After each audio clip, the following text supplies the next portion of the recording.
நீ ஆர்ட்ஸ் தானடா படிச்ச, எப்படி ஐடில வேலை பார்க்குற? எந்த டிகிரினாலும் பரவாயில்லண்ணா. சென்னையில் இருக்க எஸ்எல்ஏ ஐடி ட்ரைனிங் இன்ஸ்டியூட் தான் நான் ட்ரைனிங் எடுத்தேன். மாதம் 30,000 சம்பாதிக்கிறேன். சூப்பர்டா. For IT training and placement, contact 88707 67784.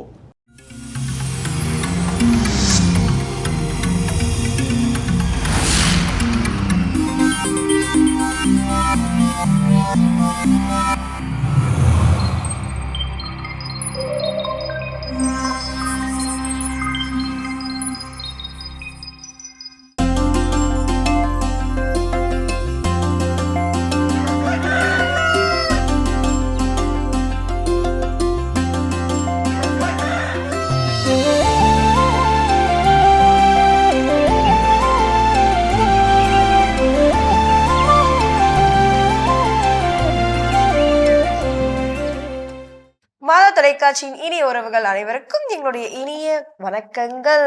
வணக்கம். வணக்கம் கல்பனா, எப்படி இருக்கிறீங்க? எஸ், நலமா இருக்கு. நீங்க எப்படி இருக்கீங்க?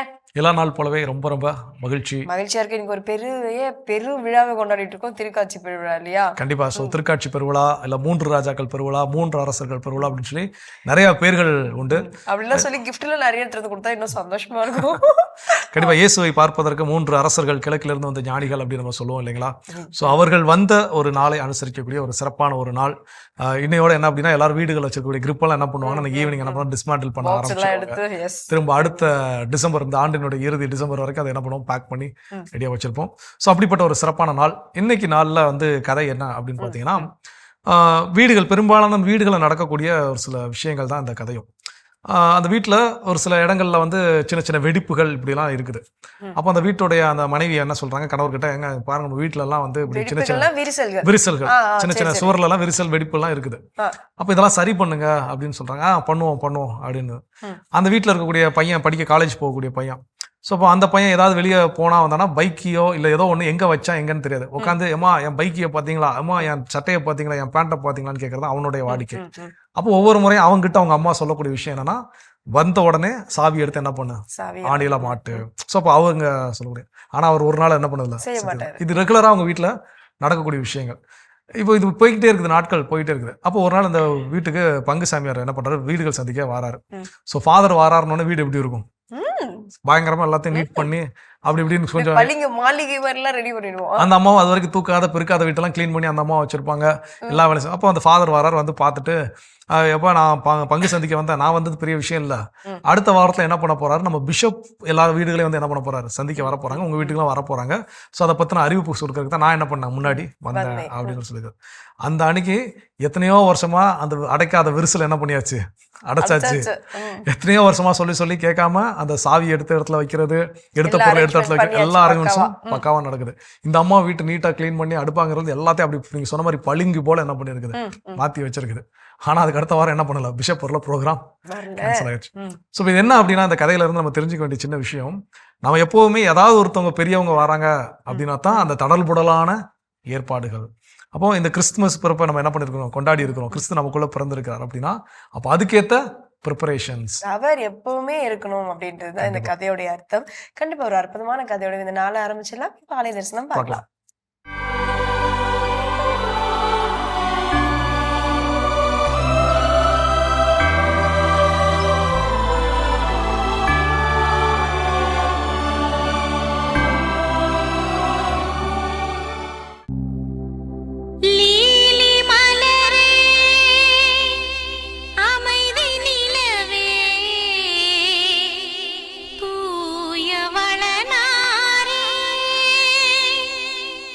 எங்க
சிறப்பான ஆலய தரிசனம் நம்ம பார்த்துட்டோம் ஜோ. இன்றைய நாள் இந்த தலம் நமக்கு ஏதோ ஒன்றை கற்றுக் கொடுக்க போகிறது அப்படின்ற ஒரு நம்பிக்கையோட தான் அமர்ந்திருக்கின்றோம். பார்த்து கொண்டிருக்கும் இறை மக்களும் அதே நிலையில் தான் இருப்பார்கள். நம்ம என்ன கற்றுக்கொள்ள போகிறோம்? ஸோ இன்னைக்கான நாள் நம்ம எல்லாருக்கும் ஏற்கனவே சொன்ன மாதிரி திருக்காட்சி பெருவிழா இன்னைக்கு நம்ம கொண்டாடிட்டு இருக்கிறோம். ஸோ இந்த நாள் நமக்கு சொல்லக்கூடிய செய்தி என்ன, அதுதான் இன்னைக்கு தெரிஞ்சுக்க போறோம். அப்போ அதில் முதல் விஷயம் என்ன அப்படின்னா, உண்மையை தேடுதல், சீக் த ட்ரூத் அப்படின்னு சொல்லக்கூடிய விஷயம். அதாவது 3 அரசர்கள், அவர்களுக்கு தெரியும் இந்த மாதிரி உலகை மீட்பதற்காக மெஸ்ஸியா என்பவர் என்ன பண்ணாரு, வருவாரு அப்படின்னு சொல்லி அவருக்கு தெரியும். அந்த மெஸ்ஸியா எல்லாரும் என்ன பண்ணாங்கன்னா வெயிட் பண்ணிட்டு இருந்தாங்க, எப்போ வருவார், எங்க பிறப்பாரு. அப்போ எல்லாருடைய எதிர்பார்ப்பும் என்ன அப்படின்னா, கடவுளின் மகன் என்ன பண்ண போறாரு, பிறக்க போறாரு, மெஸ்ஸியா வர போறாரு. அப்போ நார்மலா நம்முடைய குழந்தைகள் நம்ம பிறப்பு அப்படின்னு கொடுக்கும் போதே ஒரு ஹைஃபையான ஒரு ஹாஸ்பிட்டல், ஒரு ஹைஃபையான ஒரு இடம் அப்படிலாம் பார்த்து என்ன பண்றோம் சார். அப்போ அந்த காலத்துக்கட்டத்தில் இருந்தவங்களுடைய மென்டாலிட்டி எப்படிதான் இருந்துச்சுன்னா, அப்போ மெஸ்ஸியா பிறந்தாருன்னா ரொம்ப பெரிய ஒரு அரண்மனையில தான் என்ன பண்ணுவாரு, பிறப்பாரு அப்படிங்கிறது அவங்களுடைய ஒரு எதிர்பார்ப்பாக என்ன பண்ணுச்சு இருந்துச்சு. ஆனா அதற்கெல்லாம் மாறாக பிறந்தவர் தான் யார், ஆண்டவராகிய இயேசு கிறிஸ்து. ஸோ இப்போ அந்த நிலையில அவர்களை தேடி அடைய வேண்டும். இந்த விஷயத்த எனக்கு தெரியும், பிறப்பாருன்னு தெரியும், இது உண்மை. அப்ப அப்படிங்கிற இது இருந்துட்டு போட்டுமே, எனக்கு தான் தெரியும் தானே அப்படின்னு அவங்க என்ன பண்ணலாம், அசால்ட்டாலாம் இருக்கலாம். ஸோ எங்கே பிறந்திருக்கிறார், வரப்போகக்கூடிய மெஸ்ஸியா எங்க பிறந்திருக்காரு, நாங்கள் என்ன பண்ணிருக்கிறோம், பார்க்க வந்திருக்கிறோம் அப்படின்னு சொல்லி உண்மையை தேடி போனாங்க இல்லையா. ஸோ அது போல நாமும் நம்முடைய வாழ்க்கையில் உண்மையை தேடி வேண்டும். அதுதான் இந்த நாள் நம்ம கற்றுக் கொடுக்கக்கூடிய முதல் செய்தி. அருமையான ஒரு பாடம், கற்றுக்கொள்வோம். தொடர்ந்து பேசுவோம், பார்த்த பகுதி பார்க்கலாம்.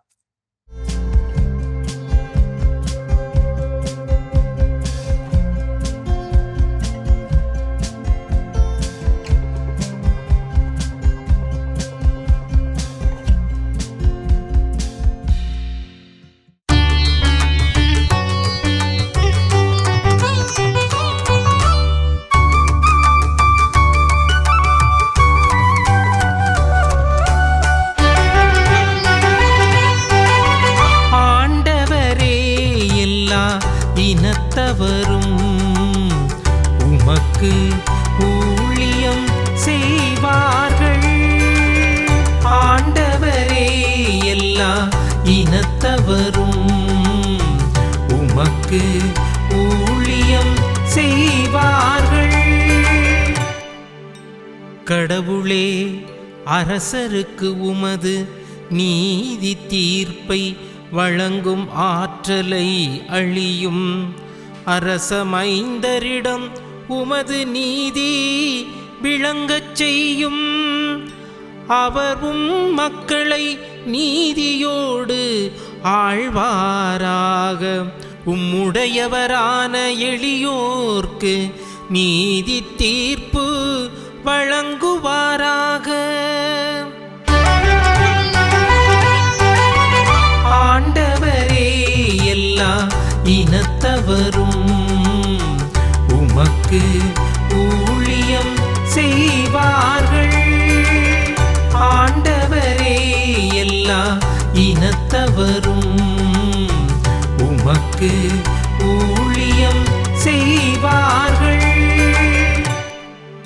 அவர் காலத்தில் நீதி தழைத்தோங்குவதாக. நிலாவுள்ள வரையில் மிகுந்த சமாதானம் நிலவுவதாக. ஒரு கடலிலிருந்து அடுத்த கடல் வரைக்கும் அவர் ஆட்சி செலுத்துவார். பேராற்றிலிருந்து உலகின் எல்லை வரைக்கும் அவர் அரசாழ்வார்.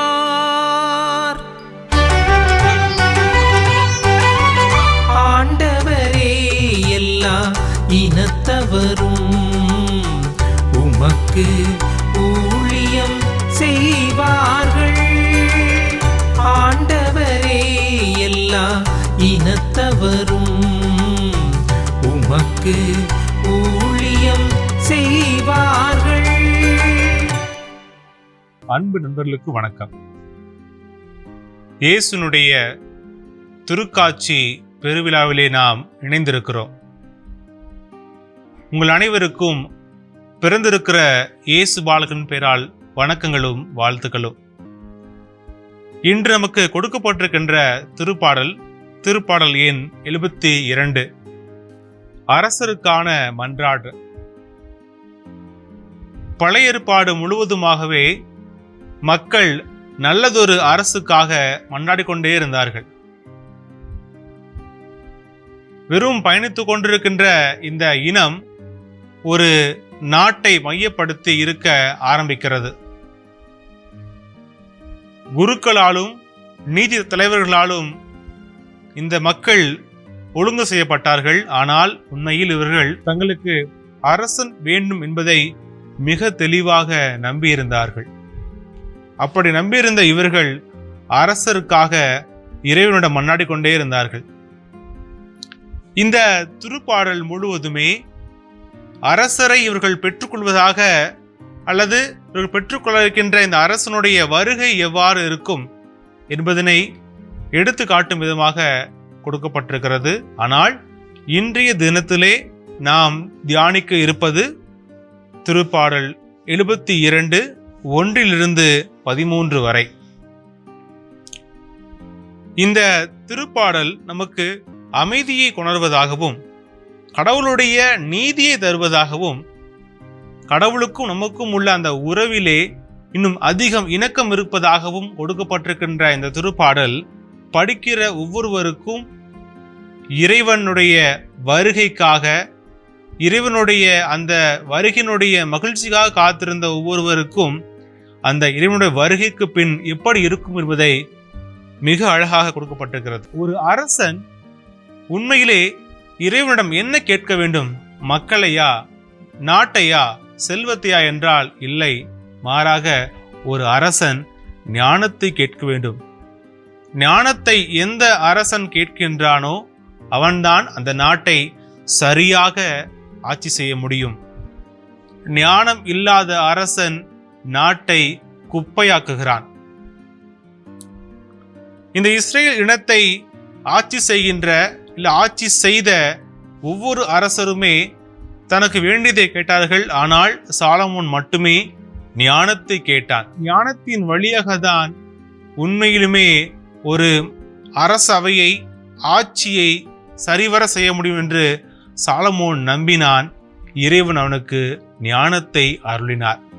இந்த திருப்பாடலுக்கு மற்றொரு பின்னணியாக இந்த திருப்பாடல் சாலமோனுக்காக எழுதப்பட்ட திருப்பாடலாக, அவருடைய மன்றாட்டாக, அவர் அந்த அரச பதவியை ஏற்க இருக்கிற பொழுது அவருக்கு என்னெல்லாம் தேவை என்பதை எடுத்து காட்டும் விதமாக இந்த திருப்பாடல் அமைந்திருக்கிறது. நம்மளுக்கு தோணலாம், இதற்கும் நமக்கும் என்ன இருக்கிறது என்று. பல நேரங்களிலே தலைவர்களாக அல்லது ஒரு பொறுப்பினுடைய பொறுப்பாளராக இருக்கின்ற நமக்கு உண்மையில் அதை எவ்வாறு சரிவர செய்ய வேண்டும் என்பதிலே பல குழப்பங்கள் ஏற்படலாம், அல்லது சரியான தெளிவுகள் இல்லாமல் இருக்கலாம். இந்த திருப்பாடல் நமக்கு உண்மையாக நமக்கு தேவைப்படுவது ஞானம்தான். எந்த ஒரு தலைமைக்கும் ஞானம் தேவை என்பதை சிறப்பாக கூறுவதாக இந்த திருப்பாடல் அமைந்திருக்கிறது. நமக்கு கொடுக்கப்பட்டிருக்கின்ற இந்த வசனங்களை 4ஆக பிரித்திருக்கின்றார்கள். 1 4 வரை, 5 7, 8 11 மற்றும் 12 14 வரை. இந்த முதல் பத்தியிலே அரசன் ஞானத்திற்காக மன்றாடுகிறான்.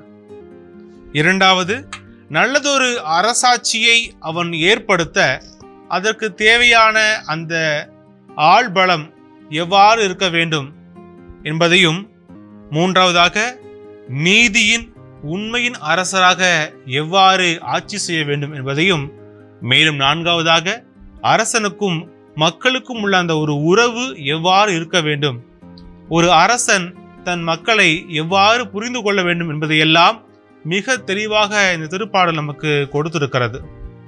நம்முடைய வாழ்க்கையிலும் சரி, நம்முடைய இந்த வாழ்க்கை பயணத்திலும் சரி, நாம் பல நேரங்களிலே ஞானத்தை தவிர மற்ற அனைத்தையும் கேட்கிறோம், ஞானத்தை இழந்து விடுகிறோம். ஒரு நல்ல தலைவன், நல்லது அரசன் அல்லது நல்ல ஒரு பொறுப்பாளர் உண்மையில் ஞானம் கொண்டவராக இருக்க வேண்டும். அப்பொழுதுதான் அவனுக்கு கீழ் அல்லது அவனோடு உடன் உழைக்கின்ற ஒவ்வொருவரும் சரியாக அந்த செயலை செய்ய முடியும். அப்படி நாம் செய்ய இந்த திருப்பாடல் நமக்கு ஒரு எடுத்துக்காட்டாக அமைகிறது. இதை படிக்கிற ஒவ்வொருவரும், இறைவனுடைய வருகையிலே மகிழ்ந்து கொண்டிருக்கின்ற ஒவ்வொருவரும் நல்லதொரு தலைவர்களாக, நல்லதொரு பொறுப்பாளராக இருக்க இந்த திருப்பாடல் நமக்கு உதவி செய்கிறது. மிகவும் சிறப்பாக சொன்னால், உண்மையில் ஒரு அரசன் தன்னை தான் புரிந்து கொள்ள என்ன தேவை என்பதை மிக வெளிப்படையாக கூறுவது இந்த திருப்பாடல்.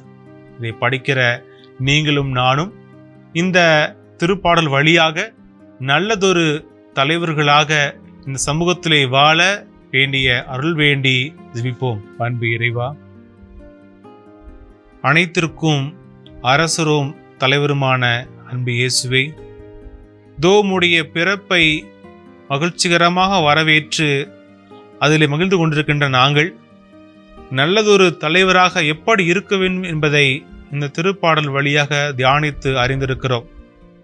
இது எங்களுடைய வாழ்விலே நாங்கள் பயன்படுத்த வேண்டிய அருளையும் ஞானத்தையும் தருவீராக.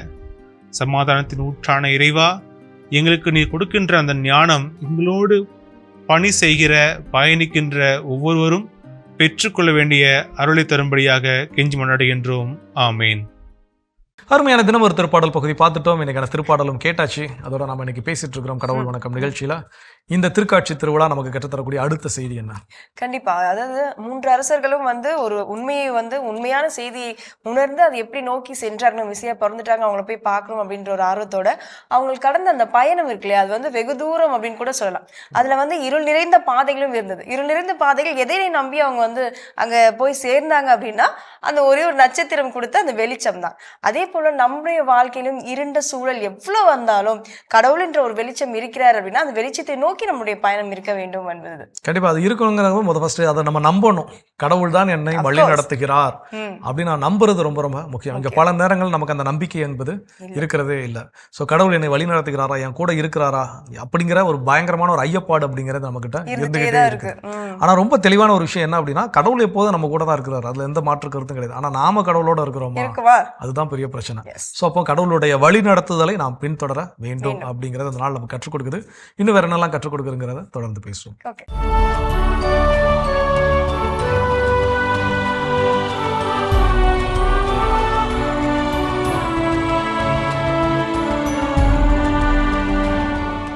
ஜனவரி 4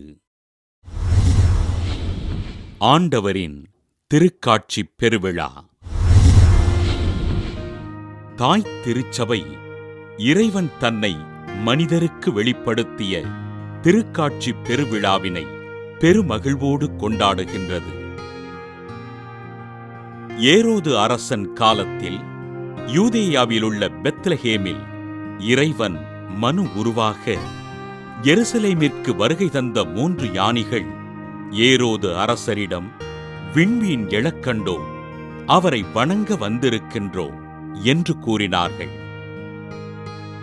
கலக்கமுற்ற ஏரோது அரசன் தன் அரசவையின் தலைமை குருக்கள், மறைநூல் அறிஞர்கள் வாயிலாக மெசியா பெத்லஹேமில் பிறந்திருக்கிறார் என்பதை தெரிந்து கொள்ள 3 ஞானிகளிடம் மெசியா பெத்லஹேமில் பிறந்திருக்கலாம் என்று கூறினார்.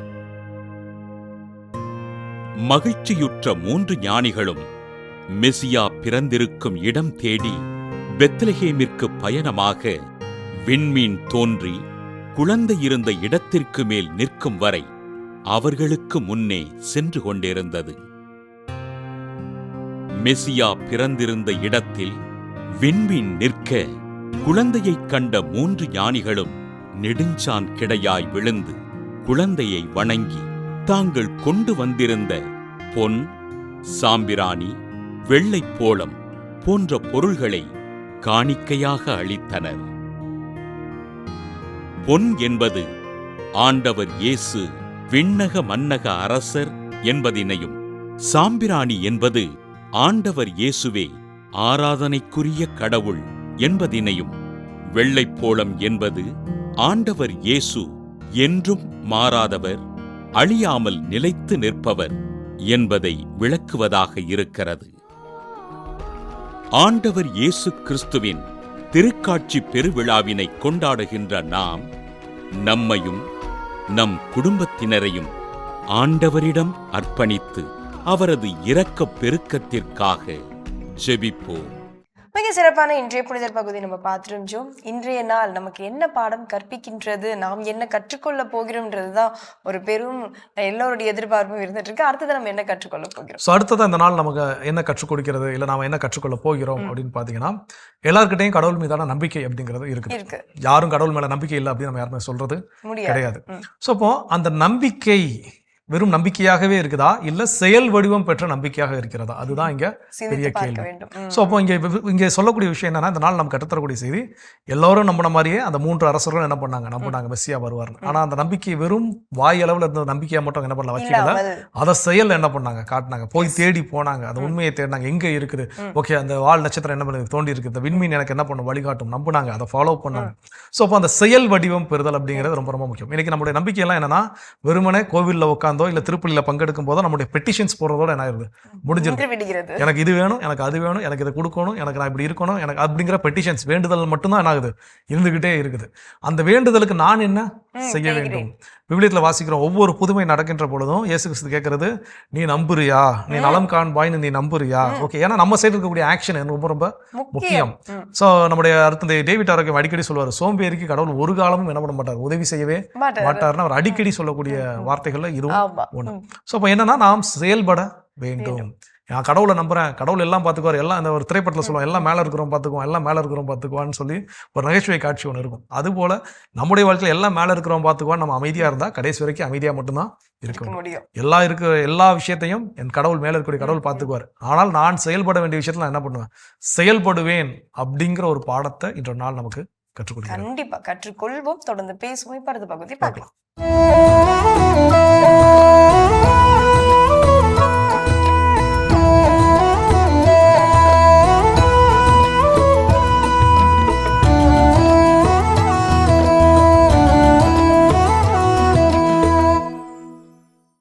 அன்பான அணில் குடும்பம், அப்பா அம்மா 3 குட்டி அணில்கள் இனிதே வாழ்ந்து வந்தன. நேரம் கிடைக்கும் போதெல்லாம் குழந்தைகளை கொஞ்சி அன்பு மொழி பேசுவார் அணில் அப்பா. ஒரு நாள் யோசித்தார், பொறுப்பான அப்பாவாக யோசித்தார், சுவாசித்தார்.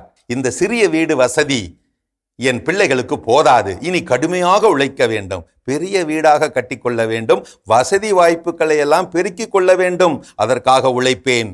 கவலை கொண்ட அப்பா கடுமையாக உழைக்க ஆரம்பித்தார். இரவு பகலாக ஓடி ஓடி உழைக்க ஆரம்பித்தார். செல்வங்களை கொண்டு வந்து குவிக்க ஆரம்பித்தார். அரண்மனை போலானது அணில் வீடு. விலை உயர்ந்த புழங்கு பொருள்களோடு அணுதின அன்றாட அறுசுவை உணவோடு ராஜ வாழ்க்கையானது அணில் வீடு. ஆனால் முன்பு போல் இல்லை அணிலப்பா. அம்மாவிடம் அன்பு காட்டுகிறதில்லை, பிள்ளைகளிடம் கொஞ்சி பேசுகிறதில்லை, அதற்கெல்லாம் அவருக்கு நேரமும் இல்லை. வாடிப்போனார்கள் வாண்டுகள். அப்பாவின் அன்புக்காக ஏங்கி போனார்கள். ஏங்கிய மனதோடு ஒரு நாள் முறையிட்டார்கள். முன்பு போல் நீங்கள் எங்களோடு பாசமாய் விளையாடுகிறதில்லையே, ஏனப்பா? முறையிட்டவர்களிடம் முறைத்து நின்றார் அணிலப்பா. சனியன்களா, உங்களோடு கொஞ்சி விளையாடி கொண்டிருந்தால் காசு பணம் எப்படி சேர்ப்பது? இது செயற்கை நுண்ணறிவு காலம். தேவையான பொருள்களை ஓடி தேடி சேர்க்க வேண்டாமா? உங்களுக்கு நல்ல எதிர்காலம் அமைக்க வேண்டாமா? போய் அவரவர் அறைகளில் தூங்குகள், போங்கள். கொஞ்சலாம் கொஞ்சல். கத்தி விரட்டிய களைப்பில் தூங்கி போனார் அப்பா. கூடி பேசின குஞ்சுகள் முடிவெடுத்தன. அம்மாவிடம் போய் நின்றன. தங்கள் கோரிக்கையை முன்வைத்தன. அம்மா, அவர் எவ்வளவோ பொருள்களை வாங்கி வந்து குவிக்கிறார், அப்படியே எங்களுக்கு ஒரு அன்பான அப்பாவையும் வாங்கி வர சொல்லுங்கள். பொருள்கள் மட்டுமே நிரம்பிய வீட்டிலே பொருள் இருக்காது, பொருண்மை இருக்காது, அருள் இருக்காது, ஆன்மீகமும் இருக்காது. வசதியான அப்பா, அன்பான அப்பா, இதில் எதற்காக உன் வீட்டில் அதிக ஓட்டம்?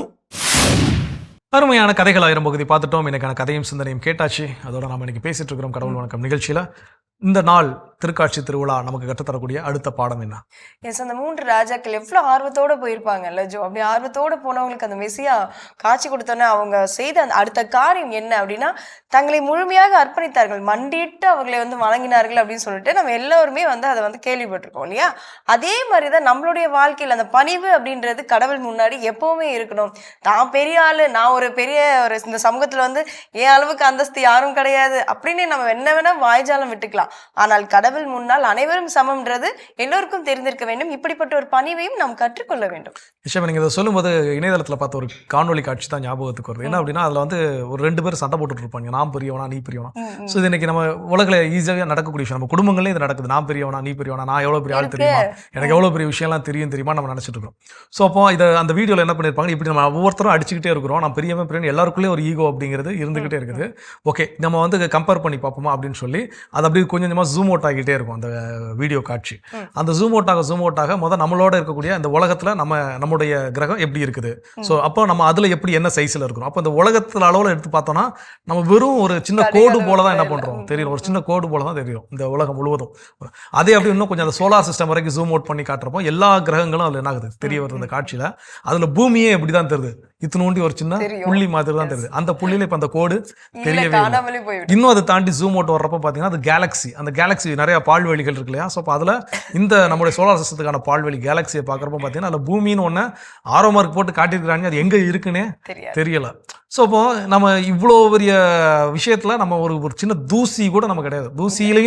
தூசியான நிலையில் இருக்கிறப்ப நம்மக்கிட்ட எவ்வளோ ஆணவங்கள் எவ்வளோ ஈகோக்கள் இருக்குது. ஸோ அப்போ அது எதுவுமே இருக்க கூடாது. நாம் எல்லோருமே சாதாரண மனிதர்கள். அப்போ அந்த ஒரு நிலையோடு அந்த ஒரு பணிவை நாம் கற்றுக்கொள்ள வேண்டும்ங்கிறத இந்த நாள் நமக்கு அழைப்பு கொடுத்திருக்கு. இன்னும் தொடர்ந்து பேசலாம். இப்ப அடுத்த பகுதியை பார்க்கலாம்.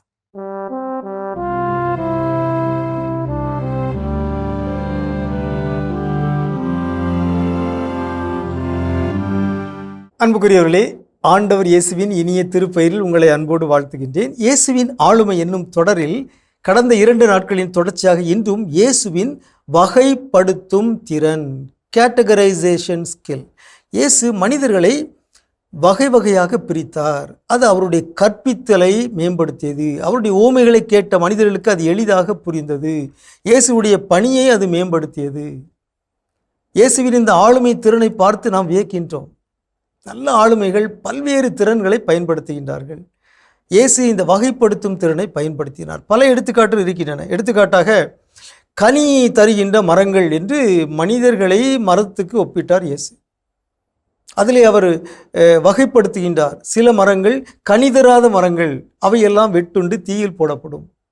சில மரங்கள் நச்சுக்கனி தருகின்றன, சில மரங்கள் கனி தருகின்றன ஆனால் போதுமான அளவு கனி தரவில்லை, சில மரங்கள் நிறைவாக கனி தருகின்றன. ஆகவே யோவான் 15:8 நாம் வாசிக்கின்றோம், நீங்கள் மிகுந்த கனி தந்து என் சீடராய் இருப்பதே என் தந்தைக்கு மாட்சி அளிக்கிறது என்று இயேசு கூறினார். ஆகவே கனி தருவதிலும் மனிதர்கள் வகைப்படுத்தப்படுகின்றார்கள். தாலந்துகளின் ஊமையில் இயேசு மனிதர்களை 3ஆக வகைப்படுத்துகின்றார். மத்தேயு நற்செய்தி 25:14 முதல் உள்ள அந்த இறைமொழிகளில் 3 விதமான மனிதர்கள் மத்தேயு 25:15 வாசிக்கிறோம்.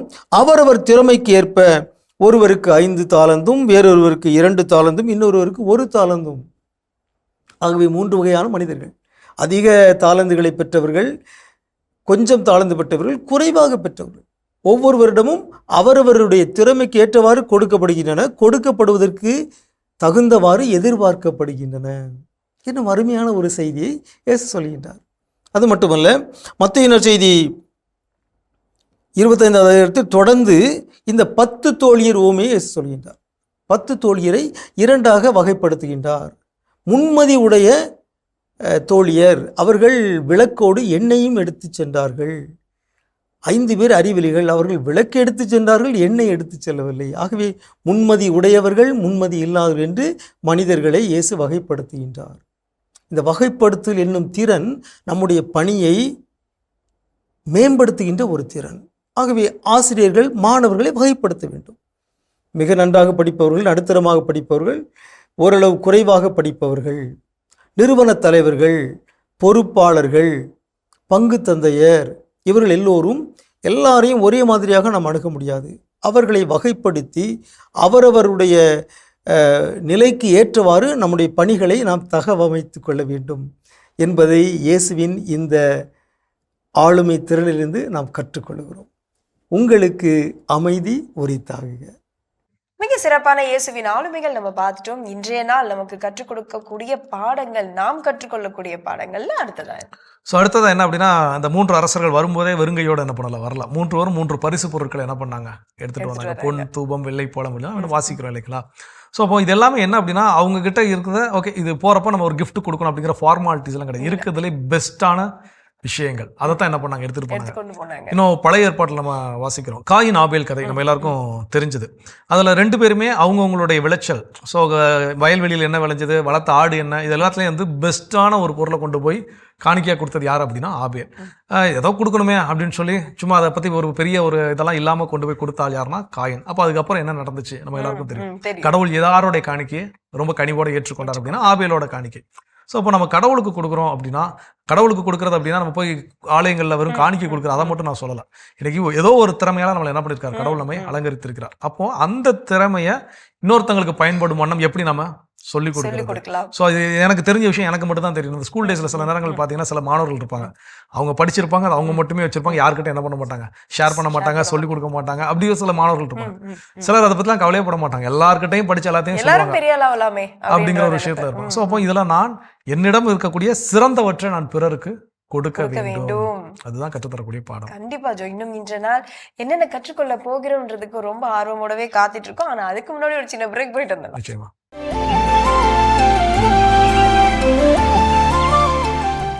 நிகழ்ச்சிக்குள் உங்களை மீண்டும் அன்புடன் வரவேற்கின்றோம். நீங்கள் பார்த்து கொண்டிருப்பது மாதா தொலைக்காட்சியின் கடவுள் வணக்கம்.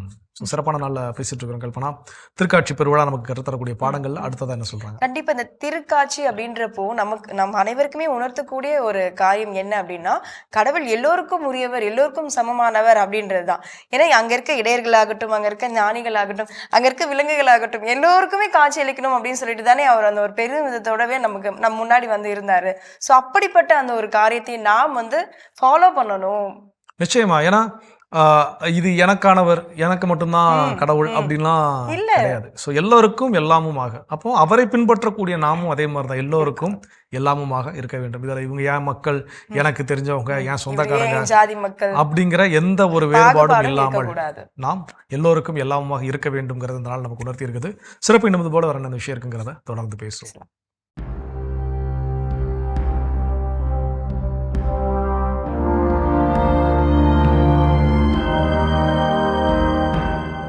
மாதா தொலைக்காட்சி நண்பர்களே, உங்கள் அனைவருக்கும் வாழ்த்துக்கள். நண்பர்களே, நமது வாழ்விலே அடிக்கடி மகிழ்ச்சி இல்லாத ஒரு அனுபவம் நமக்கு நிறைய உண்டு. அத்தகைய மகிழ்ச்சி இல்லாத அந்த அனுபவங்களை மாற்றி மகிழ்ச்சியோடு இருக்க இதோ நமக்கு ஒரு அருமையான வழியை சொல்லிக் கொடுக்கிறார் வில்லியம் ஜேம்ஸ் என்ற பேரறிஞர். அவர் கூறுகிறார், actions and feelings go together, and by regulating action we can regulate feelings.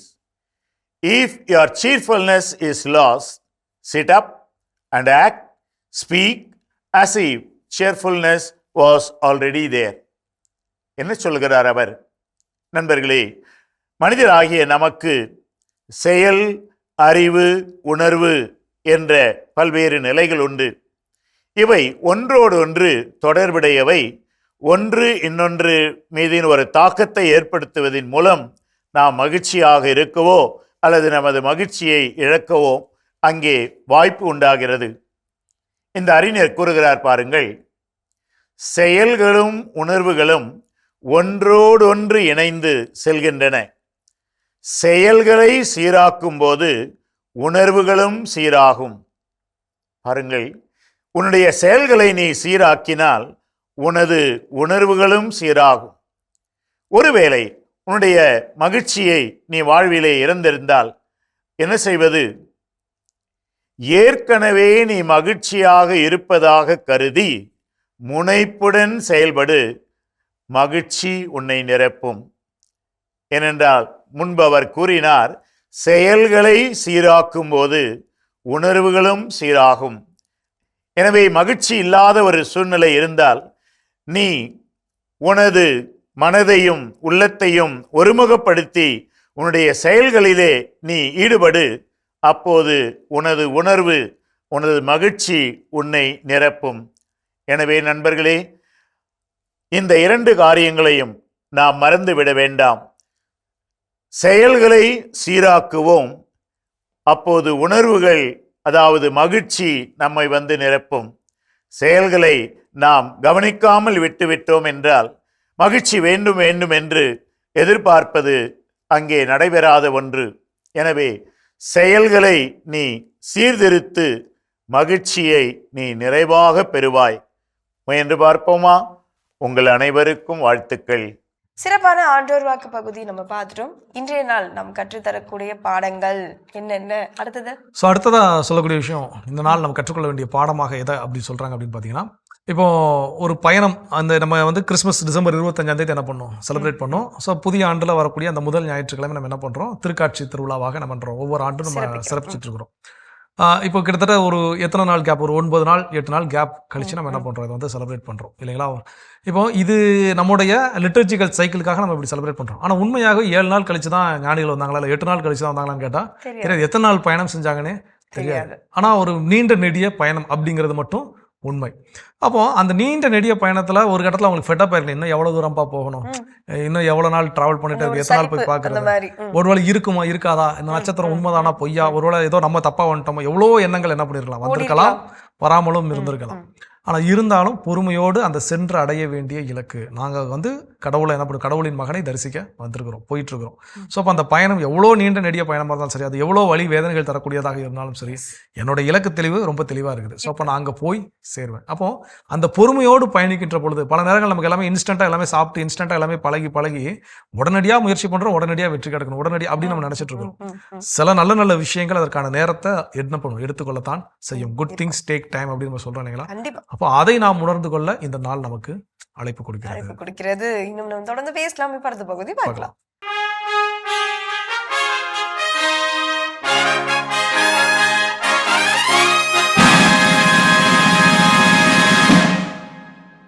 மாதா தொலைக்காட்சி நேயர்கள் அனைவருக்கும் அன்பின் வணக்கம். இந்தியராகிய நாம் என்ற தலைப்பில் உங்களோடு நான் இந்திய அரசியலமைப்பு சட்டம் பற்றி உரையாடுவதில் மிகுந்த மகிழ்ச்சி அடைகிறேன். மத்திய மாநில அரசுகளினுடைய உறவுகளை பார்த்து கொண்டிருக்கும் என்றால், நம்முடைய நாடு நீடித்த வளர்ச்சி அடைவதற்கு அமைதி முக்கியம். நம்முடைய நாடு தொடர்ந்து உலகின் தலை சிறந்த நாடாக மாறுவதற்கு இந்த நாட்டில் ஒற்றுமை முக்கியம். எனவே அவற்றை வலுப்படுத்துகிற இந்த பிரிவுகளை நாம் இப்போது பார்த்து கொண்டிருக்கிறோம். பாராளுமன்றம் எவற்றின் மீது சட்டம் இயற்றலாம், சட்டமன்றம் எவற்றின் மீது சட்டம் இயற்றலாம் என்று பார்த்தோம். இப்போது இன்றைக்கு நாம் பொதுப்பட்டியலை பார்க்கிறோம். பிரிவு 247 மிக தெளிவாக சொல்லப்பட்டிருக்கிறது. அட்டவணை 7வது அட்டவணையில் கொடுக்கப்பட்டிருப்பதில் 3வது பட்டியலுடைய பெயர் பொதுப்பட்டியல். அப்படின்னா கன்கரண்ட் லிஸ்ட். இருவருக்கும் அதிலே சட்டம் ஏற்றுவதற்கான வாய்ப்பு, உரிமை இருக்கிறது. ஆனால் ஒரே ஒரு கண்டிஷன், ஒருவேளை மாநில இது சட்டம் இயற்றுகிறது, ஆனால் அதே இதில் வந்து ஒருவேளை மத்திய அரசு சட்டம் இயற்றிவிட்டால் மத்திய அரசுடைய சட்டம் தான் செல்லுபடியாகும், மாநில அரசுடைய சட்டம் அடிபட்டு போய்விடும். அந்த ஒரு கண்டிஷன் இருக்கு. அது ஒன்று தான். இதில் பொதுப்பட்டியல்னு வந்தாலும் அது ஏறக்குறைய யூனியன் லிஸ்ட் மாதிரி ஆகிப்போச்சு. இப்போ வேற முன்னாடி அப்படி கிடையாது, நம்முடைய உரிமையாகவே தான் இருந்தது, மாநிலங்களுக்காகத்தான் இது வைக்கப்பட்டிருக்கிறது. ஆனாலும் பல நேரங்களில் மாநிலங்களுடைய உரிமையை பறிப்பதாக இதுங்க தான் நிறைய கான்ட்ரவர்சியே வர்றது. மாநிலங்கள் ஒரு சட்டம் ஏற்றுவாங்க, இவங்க எங்களுக்கு நீட்டு வேண்டான்னு சொல்லுவாங்க, அவன் நாடு முழுவதுக்கு நீட்டு அப்படிம்பான். இங்கே மாநிலங்களில் எங்களுக்கு கல்விக்கு வந்து நாங்கள் காலேஜ் எங்கள் பிள்ளைங்க +2 மார்க் வச்சு போட்டோன்னு சொல்லுவோம், அவங்க இல்லை கல்லூரிக்கு போகணுன்னு சொன்னால் மத்திய அரசு உடனே வந்து தேசிய அளவில் வந்து ஒரு என்ட்ரன்ஸ் வைக்கணும்னு சட்டம் போடுறாங்க. இப்படி பல நேரங்களில் முரண்பாடுகள்லாம் எழுகின்றன. இருந்தாலும் இதில் மொத்தம் 52 தலைப்புகளில் இது கொடுக்கப்பட்டிருக்கின்றது. மிக முக்கியமான விஷயங்கள் எல்லாமே வந்து இதில் தான் இருக்கு. குற்ற விசாரணை முறை சட்டத்தில் சேர்க்கப்பட்டுள்ள விடயங்கள், பொது ஒழுங்கை நிலைநாட்டுவது, சமுதாயத்திற்காக இன்றியமையாத பணிகள், திருமணம், மனமுறிவு, குழந்தைகளுக்கும் இளவர்களுக்கும் தத்து, உயிலின்மை, வாரிசுரிமை, கூட்டு குடும்பம், பாகப்பிரிவினை, இது எல்லாமே வந்து இதுக்கு கீழே தான் வருது. இப்போ இதில் எல்லாம் முன்னாடி மாநில அரசாங்கங்களுக்கு ஒரு உரிமை இருந்துச்சு, ஆனால் அது எல்லாத்தையும் இப்போ மத்திய அரசாங்கம் கொஞ்சம் கொஞ்சமாக ஆக்கிரமித்து கொண்டிருக்கிறது. அப்புறம் வந்து பொது நிர்வாகிகள், அறக்கொடைகள், அறங்காவலர்கள், ட்ரஸ்ட், இதை மாதிரி உள்ளதெல்லாம், சாட்சியம், ஆணை உறுதிமொழி, சட்டங்கள், பொது செயல்கள், நீதிமன்ற அவமதிப்பு, ஆனால் உச்ச நீதிமன்றத்தை அவமதித்தல் இதில் அடங்காது. ஏன்னா அது வந்து சென்றுள்ளது. பிச்சை எடுத்தல், நாடோடி மற்றும் புலம்பெயர் நாகரிகமற்ற மரபினர் அப்படின்னு சொல்றது, புத்தி சுவாதீனமின்மை, புத்தி சுவாதீன குறைபாடு, அத்தகையோரை வைத்திருக்கக்கூடிய இடங்கள், அவர்களுக்குரிய மருத்துவம், அதெல்லாம் இங்கதான் வருது. காடுகள், வனவிலங்குகள் மற்றும் பறவைகளை பாதுகாத்தல், இது இங்கதான் வருது. இங்கதான் நம்ம நிறைய அடி வாங்குறோம். இது மக்கள் எப்போதுமே தெளிவா புரிஞ்சுக்கணும். காடுகள், வனவிலங்குகள் மற்றும் பறவைகளை பாதுகாத்தெல்லாம் ஒரு காலத்தில் நம்முடைய பொறுப்புல இருந்துச்சு. மாநிலங்களுக்கும் அந்த உரிமை இருந்தது. மாநிலங்கள் தான் சட்டம் இயற்றி தங்களுடைய பகுதிகளில் அவற்றை வளர்த்தெடுக்க வேண்டிய ஒரு பொறுப்பு இருந்துச்சு. ஆனா இன்றைக்கு வந்து இந்த காடுகள் தொடர்பான இந்த சட்டங்கள் எல்லாம் வந்து மத்திய அரசு மொத்தமாக ஆக்கிரமித்து கொண்டு விட்டது. எல்லாம் மைய சட்டங்களாக மாறிக்கொண்டிருப்பதால் மாநிலங்களுக்கு உரிமைகள் கொஞ்சம் கொஞ்சமாக பறிபோய் கொண்டிருக்கின்றன. ஊர்ல மலையை வெட்டி கொண்டு போன என்னடா அப்படின்னு கேட்டா அவன் என்ன சொல்றாங்கன்னா, அது வந்து மத்திய அரசு பாஸ் கொடுத்துருக்கு அப்படின்னு சொல்லிட்டு. இப்படி பல நேரங்களில் நாம் வந்து மாநிலங்களுடைய உரிமைகளை மீறுவதற்கு மத்திய அரசு சட்டங்களை கையில் எடுத்துக்கொள்ளது எப்போதுமே ஒரு அபாயத்தை, மாநிலங்களுடைய உரிமைகளை ஆக்கிரமிப்பதற்கு சமமானது. அதனால இப்ப காடுகள் எல்லாம் பார்த்தா பல நேரங்கள்ல அது கார்ப்பரேட் கம்பெனிகளுக்கு தாரை வார்க்கப்படுவதற்கு மிக எளிதாக போய்விடுகிறது மத்திய அரசால். அது வந்து மாநிலங்களுக்கு அது வந்து அந்த உரிமை பறிபோய்விட்டது. தொழிற்சங்கங்கள், தொழிற்சாலைகள், சமூக பாதுகாப்பு, சட்டம், மருத்துவம் போன்றவை, கல்வி, இதெல்லாம் வந்து இதுல தான் இருந்துச்சு. இந்த 3வது லிஸ்ட்ல தான் இருந்துச்சு. ஆனா இவை எல்லாமே இன்றைக்கு பாத்தீங்க அப்படின்னு சொன்னா பல இடங்களில் அவை நம்மளை விட்டு போயிருச்சு. அது வந்து கொஞ்சம் வருத்தமான ஒரு செய்தி தான். இருந்தாலும் மத்திய அரசு இதுல இன்னும் கொஞ்சம் கூட ஒரு சென்சிட்டிவா இருக்கணும் அப்படின்னு நான் நினைக்கிறேன். அதாவது மாநில அரசு அரசியலமைப்பு சட்டத்தை மீறி ஒரு விஷயத்தை செய்தது அப்படின்னு சொன்னா கண்டிப்பா அவங்க அதுல தலையிடுவதற்கான உரிமை இருக்கிறது. ஆனா அப்படி இல்லாத பொழுதெல்லாம் சமூக நலன் கருதி, நாட்டினுடைய ஒற்றுமை கருதி மாநிலங்களை கலந்தாலோசித்துதான் மத்திய அரசு செயல்படுமே தவிர மத்திய அரசுடைய டிக்டேஷனுக்கெல்லாம் வந்து மாநில அரசுகள் செயல்படுவது என்பது மத்திய மாநில அரசு உறவுகளை சீர்குலைத்து விடும். அது வந்து இந்தியாவினுடைய இறையாண்மைக்கு, இந்தியாவுடைய எழுச்சிக்கு, இந்தியாவுடைய வளர்ச்சிக்கு நல்லதல்ல. எனவே அதை பேணி பாதுகாப்பதில் இரு அரசுகளும் கவனம் செலுத்த வேண்டும் என மக்கள் சார்பாக அன்போடு கேட்டுக்கொள்கிறேன். நன்றி, வணக்கம். அருமையான இந்தியராகிய நாம் பகுதி பார்த்துட்டோம். அதோட இன்னைக்கு நம்ம பேசிட்டு இருக்கிறோம் திருக்காட்சி பெருவிழாவில் இந்த நாள் நமக்கு கற்றுத்தரக்கூடிய பாடங்கள். அடுத்ததா என்ன? எஸ், கண்டிப்பா அந்த திருக்காட்சி அப்படின்னு பார்த்ததுக்கு அப்புறம் அந்த 3 ராஜாக்களுடைய அந்த உணர்வுகள், அந்த என்ன சொல்றது, அவங்களுடைய எல்லாமே ரொம்ப அழகா இருந்திருக்கும். ஒரு மனநிறைவோட அவங்க திரும்பி போகணும் அப்படின்னு சொல்லிட்டு அந்த திரும்ப அந்த பயணம் வந்து அவ்வளவு அழகா அமையணும் அப்படின்னு தான் அவங்க வந்து திரும்பியிருப்பாங்க. ஆனா அங்க வந்து நம்ம எல்லாருக்குமே தெரியும், ஏரோது மன்னன் நாங்க ஒரு பெரிய ரைடு எடுத்திருந்தாரு, மறுபடியும் அதே வழியில் நம்ம போனோம்னா மாட்டிப்போம் அப்படின்றாரு. அவங்க அதே இடத்துல என்ன டிசைட் பண்ணாங்க அப்படின்னா, சரி வந்த பாதையை நம்ம வந்து திரும்பி போக முடியாது, ஒரு புதிய பாதையை நம்ம தேர்ந்தெடுக்க வேணும்னு சொல்லிட்டு ஒரு புதிய பாதையை தேர்ந்தெடுத்தாங்க. அதே மாதிரிதான் நம்முடைய வாழ்க்கையிலுமே எப்பவுமே வந்த பாதையை திரும்பி போவதை விட நம்ம ஒரு புதிய பாதைக்கு செல்வதும் சிறந்ததுதான். நிச்சயமா இதுல சொல்லும்போது 2 விஷயம் எனக்கு, அதாவது நம்ம எல்லாருக்கும் தெரிந்த ஒரு பொன்மொழி, தடம் பார்த்து நடப்பவர்கள் மனிதர்கள், தடம் பதித்து நடப்பவர்கள் மாமனிதர்கள் அப்படின்னு சொல்லுவாங்க. ஸோ அப்போ இன்னைக்கு நம்ம பல நேரங்களில் மனிதராக இருக்கத்தான் என்ன பண்றோம், ஆசைப்படுறோம். மாமனிதராக மாறுவதற்கோ உருமாறுவதற்கோ நம்ம விருப்பப்படுவதே கிடையாது. ஸோ அப்போ நான் தடம் பதித்து நடக்கணும். இதை 2வது விஷயம் நான் சொல்ல விரும்புகிறேன் என்னன்னா, அடிக்கடி நான் அதை சொல்லியிருக்கிறேன். ஏன்னா அது என்னுடைய வாழ்க்கையில் மறக்க முடியாத அனுபவத்தை கொடுத்த ஒரு ஆங்கில கவிதை போயம், ராபர்ட் ஃப்ரோஸ்டோடைய தி ரோட் நாட் டேக்கன் அப்படிங்கிற போயம். அந்த தலைப்பே தி ரோட் நாட் டேக்கன், இதுவரைக்கும் எடுத்துக்கொள்ளப்படாத ஒரு சாலை. அப்போ என் முன்னாடி 2 பாதைகள், ஒன்று ரொம்ப பசுமையாக ஏற்கனவே பல பேர் போன வழித்தடம் இருக்குது, அங்கே போனால் எந்த பிரச்சனையும் கிடையாது, ஸ்மூத்தாக போய் சேர வேண்டிய இடத்துக்கு போகலாம். ஆனால் இன்னொரு பாதை ஒன்று இருக்குது, அதில் நிறையா முட்செடிகள், கல் எல்லாம் இருக்குது. அங்கே ஒரு பாதை இருக்கா இல்லையான்னு எனக்கு எனக்கு தெரியாது. ஸோ 2 பாதைகள் என் முன்னாடி இருக்குது, நான் எதை தேர்ந்தெடுக்க போகிறேன், அதுதான் அந்த போயத்துடைய விளக்கம். அப்போ அதில் நான் தேர்ந்தெடுப்பது அந்த என்னுடைய வலதுபுறம் இருக்கக்கூடிய யாருமே பயணப்படாத ஒரு சாலை, அதான் அந்த ரோட் நாட் டேக்கன் அப்படிங்கிற போயம். ஸோ உண்மையிலேயே வாழ்க்கையில் நம்ம பல நேரங்களில் அந்த புதிய பாதைகளில் பயணம் செய்வதற்கு, அதாவது என்னென்ன பயம் அப்படின்னா, மெயினான பயம் அந்த 4 பேரும் 4 விதமாக பேசுவாங்க. ஒருவேளை இதில் நான் போய் தோத்துட்டேன்னா நான் என்ன செய்ய போறேன் இப்படின்னு பல நேரங்கள்ல அதில் இருக்கக்கூடிய தடைகளை மட்டுமே பெரிதாக நாம் எண்ணி நமக்கான அரிய பெரிய வாய்ப்புகள் என்ன பண்றோம், இழந்து கொண்டே இருக்கின்றோம். ஸோ இப்போ இந்த ஞானிகள் போல வந்தது ஒரு பாதை, அதுவே தெரியாத ஒரு பாதை வந்தாச்சு. போறப்ப விண்மீன் வழிகாட்டுச்சா இல்லையா தெரியாது, போய் சேரவும் இல்லையா தெரியாது. ஆனா இருந்தாலும் அந்த புதிய பாதையை தேர்ந்தெடுக்க துணிவு இருந்துச்சு இல்லையா, அந்த துணிவு இன்னைக்கு நம்ம கிட்ட வேணும். அதை இந்த நாள் நமக்கு கற்றுக் கொடுக்கிறது. கற்றுக்கொள்வோம். இன்னும் வேற என்ன விஷயம் இருக்குங்கிறத தொடர்ந்து பேசுவோம்.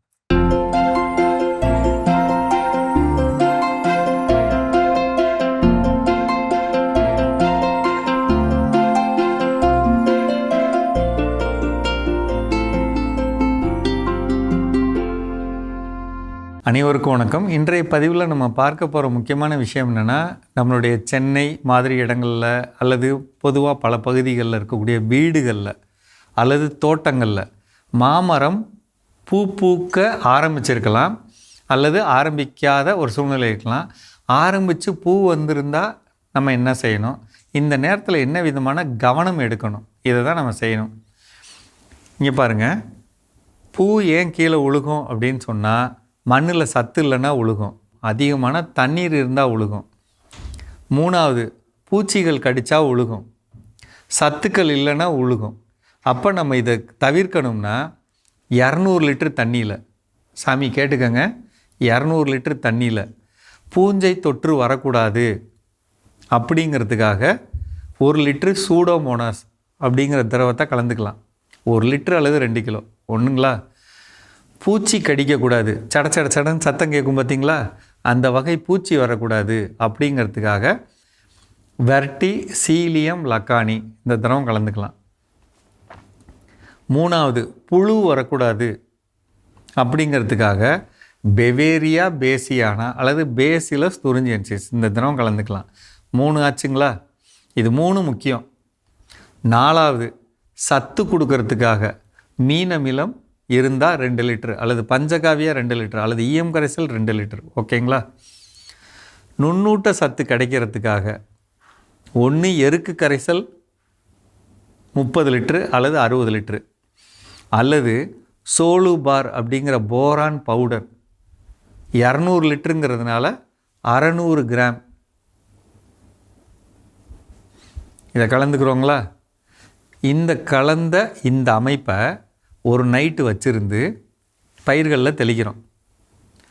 ஒத்த மரம் வச்சுருக்கேன்னா இருக்கிறத எடுத்து தெளிச்சுட்டு மூடி போட்டு மூடி வைக்கலாம். வீடுகள்னால் மூடி போட்டு மூடி வைக்கலாம். மொட்டை மாடியில் வச்சு செய்கிறோம் அப்படின்னா மேலே ஒரு துணி போட்டு வைக்கலாம் அல்லது மட்டைகள் போட்டு வைக்கலாம், வெயில் படாமல் இருக்கணுங்கிறதுக்காக. ரைட்டுங்களா. இதே இது வந்து தோட்டமாக இருந்தால் அப்படியே பவர் ஸ்ப்ரேயில் அடிக்கலாம்.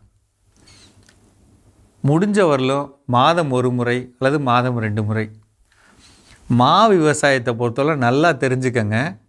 பூ எடுக்கிறதுக்கு 10 நாளைக்கு முன்னாடி, பூ எடுத்த முதல் மாதம், அந்த 40 நாள் இருக்கு இல்லைங்களா, அதான் விவசாயம்.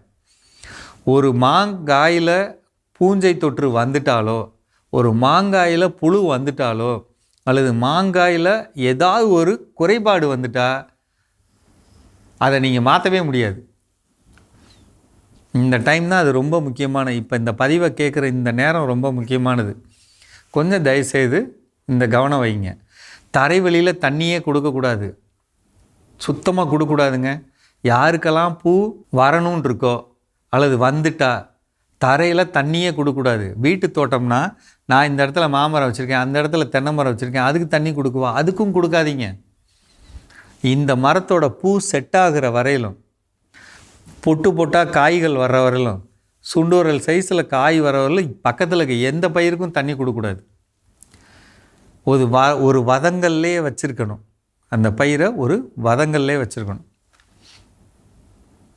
அதான் அதோட அடிப்படை. தண்ணி கிடச்சிச்சின்னா காற்றின் மூலமோ அல்லது நம்ம கொடுத்தோ தண்ணி கிடச்சிச்சின்னா பூ கொட்டு போயிடும். தண்ணி கிடச்சா நோய் வந்துடும், தண்ணி கிடச்சா பூச்சி வந்துடும், நமக்கு வருமானம் போயிடும்.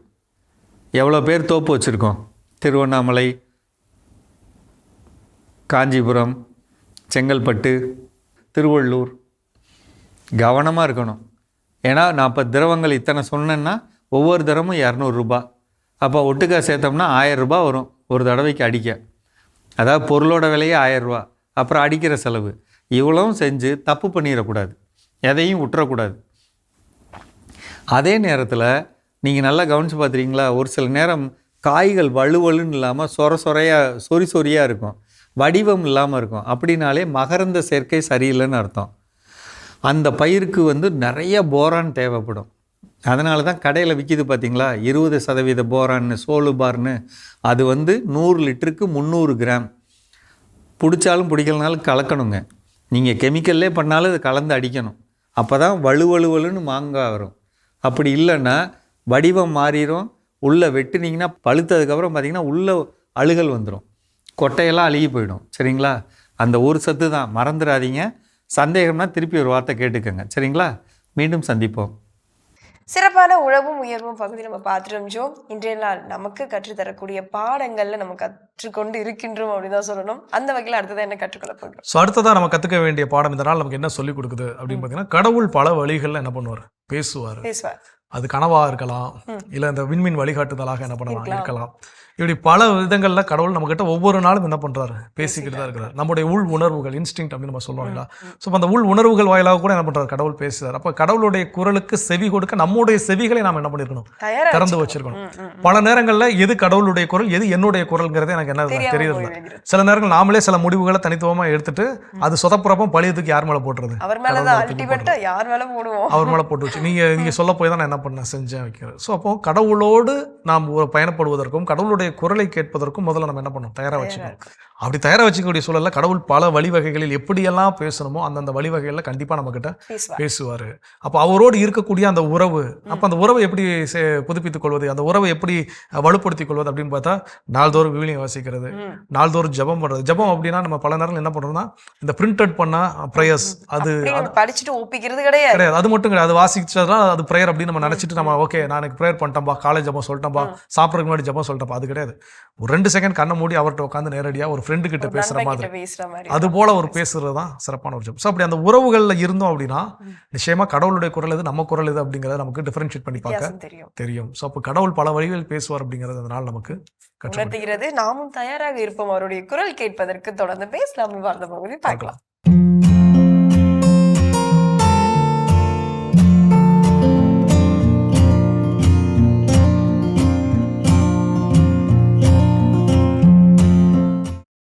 உலகெங்கும் வாழும் மாதா தொலைக்காட்சி நேயர்களுக்கு வணக்கம். இன்றைய நிகழ்ச்சியில வலிகள் பத்தி பார்க்கலாம். இப்ப வலிகள் அப்படின்னா மூட்டு வலி. மூட்டு வலின்னா எல்லா ஜாயிண்ட்லயும் வரக்கூடிய வலி இருக்கு. ருமட்டாய்டு ஆர்த்ரைட்டிஸ் இருக்கு. அப்புறம் தேய்வுனால வரக்கூடியது ஆஸ்டியோ ஆர்த்ரைட்டிஸ் இருக்கு. யூரிக் ஆசிட்னால வரக்கூடியது கவுட் ஆர்த்ரைட்டிஸ் இருக்கு. அப்புறம் சிலருக்கு skin problem plus arthritis, psoriatic arthritis இருக்கு. இது மாத்திரம் இல்ல, கழுத்தெலும்பு தேய்வுனால சர்விக்கல் ப்ராப்ளம், இடுப்பு எலும்பு குறுக்கு எலும்பு தேய்வுனால உங்களுக்கு லம்பார் ப்ராப்ளம், இப்படியெல்லாம் வலிகள் இருக்கு. இது ஆல்மோஸ்ட் எல்லாமே உங்களுக்கு எலும்பு சம்பந்தமான பிரச்சனை, ஜாயிண்ட் சம்பந்தமான பிரச்சனை. அது எலும்பு தேய்வாக இருக்கலாம், அல்லது எண்ணெய் பசை குறைவாக இருக்கலாம், அல்லது தசைநாறு டேமேஜ் ஆக இருக்கலாம், இல்ல பல்ஜ் ஆயிருக்கலாம், டிஸ்க் கம்ப்ரஸ் ஆகி அதுல உங்களுக்கு பல்ஜ் வரலாம். இதுல உங்களுக்கு வலியும் இருக்கலாம், சிலருக்கு மருத்துவம் போகலாம். இப்போ டிஸ்க் பிரச்சனை இருக்குங்களை பார்த்து உங்களுக்கு முதல்ல வலி இருக்கும், அப்புறம் மருத்து போகும். அது கம்ப்ரெஷன் எப்படி இருக்கோ அதுக்கு ஏற்ற மாதிரி சில பேருக்கு மருத்து போடுற மாதிரி இருக்கும், சில பேருக்கு வலி வரலாம், சில பேருக்கு உணர்ச்சியே ஒரு மாதிரி விட்டு போறதுக்குமே வாய்ப்பு இருக்கு. இப்ப ஜென்ரலா அனைத்து வயதிலும் இருக்கும், அதாவது சின்ன குழந்தையில இருந்து வயதானவங்க வரைக்கும் வரக்கூடிய ஆர்த்ரைட்டிஸ் ருமட்டாய்டு ஆர்த்ரைட்டிஸ், அதுதான் RA ஃபேக்டர் நம்ம பாக்குறோம். அப்ப இதுல ESR கூட ரைஸ் ஆயிருக்கும் பிளட் டெஸ்ட்ல நம்ம பார்க்கும்போது. இது முக்கியமா அந்த டிஃபரன்ஸ் தெரிஞ்சுக்கிறதுக்காக நம்ம மக்களுக்கு சொல்றோம். சின்ன எலும்புல இருந்து பெரிய சின்ன மூட்டுகள்ல இருந்து பெரிய மூட்டுகள் வரைக்கும் பாதிப்பு அடையும். ஆரம்பத்துல சின்ன மூட்டு ஜாயிண்ட் வீக்கம் வலி வரும், அப்புறம் கால் பெருமூட்டுல பாதிப்புகள் வரும். இது ஒரு சிம்டம்ஸ். இது இல்லாம ஃபீவர் இருக்கலாம், வலி இருக்கலாம், வீக்கம் இருக்கலாம், ஸ்டிஃப்னஸ் இருக்கலாம், நீட்டம் மடக்க முடியாது. இது ருமட்டாய்டு ஆர்த்ரைட்டிஸ். டெஸ்ட் நம்ம கண்டுபிடிச்சுக்கலாம். இதே ஆஸ்டியோ ஆர்த்ரைட்டிஸ், இது எப்படி நம்ம அவங்களுக்கு கண்டுபிடிக்க செய்வது? ஆஸ்டியோ ஆர்த்ரைட்டிஸ் அப்படின்னு சொல்லும் போது பெரும்பாலும் கொஞ்சம் வயது அதிகமாக இருக்கிறவங்களுக்கு, ஒரு நாள் ஆக ஒரு 40-50 வயசுக்கு மேல இருக்கிறவங்களுக்கு முக்கியமா எந்த மூட்டுகள்ல எடை அதிகமா தாங்குதோ அந்த இடத்துல இருந்து வலிகள் பெரும்பாலும் ஆரம்பிக்கும்.